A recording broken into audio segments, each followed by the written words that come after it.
Love my coffee in the morning. Whew. Good morning, friends. Mark Holmes here with my buddy CowboyJobu. And as always, thank you guys for watching, commenting, and subscribing to the Jobu Sports Report. Because without you guys, this just doesn't work. Now, my coffee, hold on, I gotta get some more of it. Welcome to the Don't Sleep on the Dallas Cowboys report, because literally you cannot sleep on the Dallas Cowboys. Oftentimes, news on the Dallas Cowboys breaks late in the evening, late at night, hell, sometimes in the middle of the night. And I wake up in the morning, checking everything, and boom, oh my God, I can't believe that happened. So you can't sleep on the Dallas Cowboys. I gotta get some more of this coffee.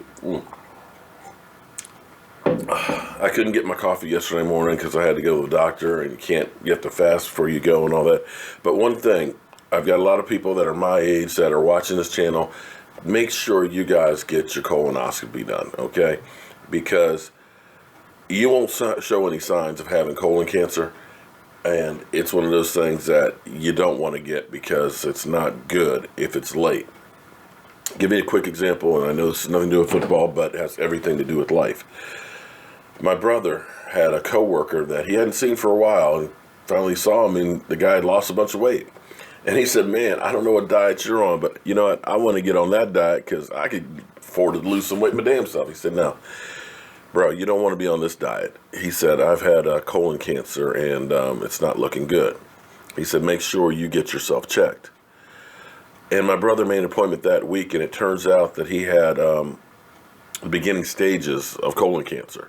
Fortunately, because it was early, they were able to knock it out. I waited till I was 51 to get my colon exam after hearing that about my brother.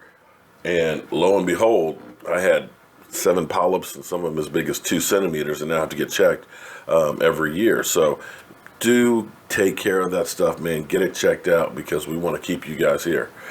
But anyway, the Dallas Cowboys are finally knee-deep into free agency. You know, the Cowboys decided a few years ago, after Greg Hardy, that they were not going to be big players in the first week of free agency, and they literally were on vacation during that time. But now we're seeing them bringing in some offensive linemen, and that's the focus right now, getting the offensive line squared away. With Jonathan Cooper signing with the 49ers, there's definitely a need there. And so far they've been bringing in tackles, so it's possible that La'el Collins could move back to guard, and I believe guard is actually a better position for him. You know, it's like I've said, it's 2 completely different positions.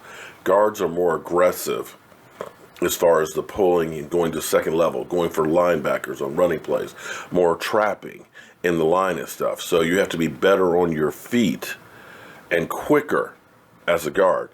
Tackle, it's more of a defensive offensive lineman because you're constantly backpedaling and having to deal with that great pass rusher that's coming at you. You know, when you're talking about the great pass rushing defensive ends that are coming in, they're coming at you every single play, and it's not as aggressive where you're drive blocking. It's more of, I've got to be able to figure out which way he wants to go and be able to fight that pressure. And I feel that La'el Collins, when you've seen him go around pulling on sweeps or on screenplays, dude is incredible. So actually, I think that could end up being a bonus. But the Cowboys have been bringing in wide receivers. They had already brought in Justin Hunter and Dontrell Inman for looks at. And these guys are more depth than anything else, as opposed to Alan Hurns, who's coming in today.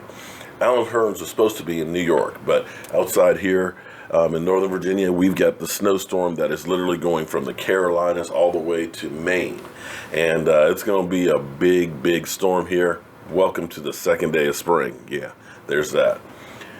So Hurns is coming in for a visit today, which was unexpected because he got cut by Jacksonville yesterday. So less than 24 hours ago, he was a Jaguar. So he wasn't on most people's radar, and I don't think he was on the Cowboys' radar. The last 2 seasons, he missed 11 games due to injuries. But last year, he had 484 yards, targeted 56 times, came down with 39 receptions for about 12.2 yards. Truly a solid number 2 wide receiver. You know, we're not looking at this guy to replace Dez Bryant, but he's versatile. You can play him in the X. You can play him in the slot. You can play him outside.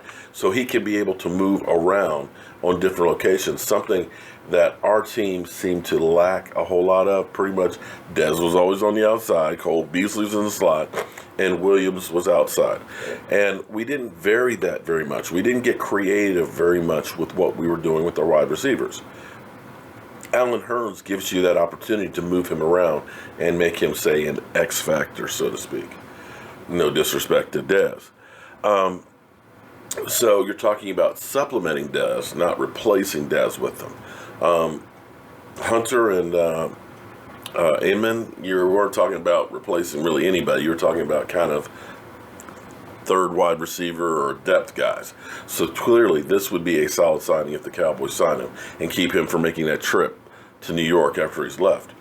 Now, comparing him, because the Cowboys wanted to get Sammy Watkins. Now, here's what's interesting.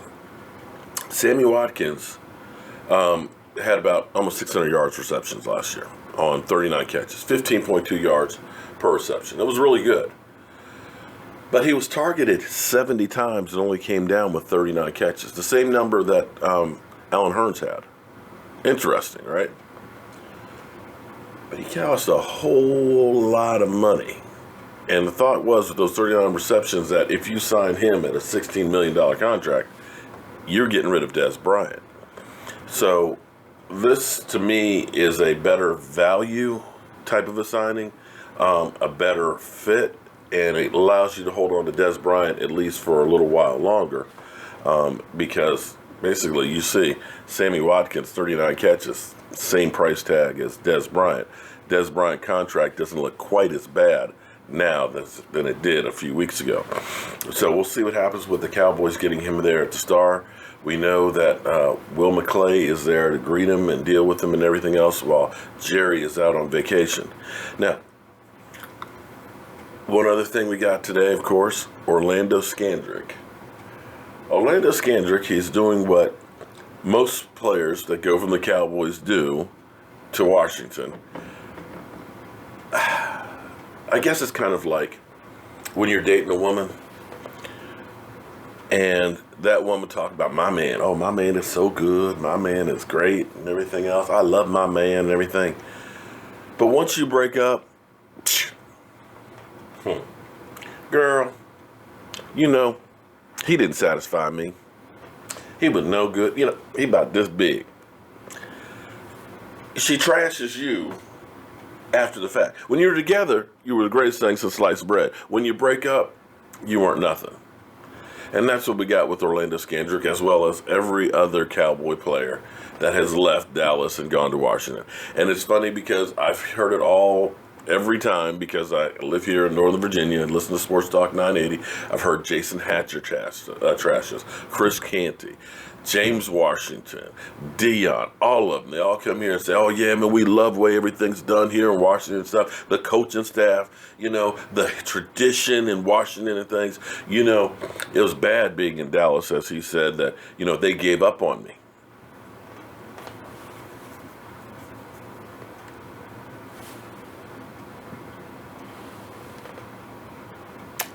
Didn't you go on everywhere telling everybody you were done? I had another YouTuber who said he talked to you and you said you were done with the Cowboys and you wanted to go.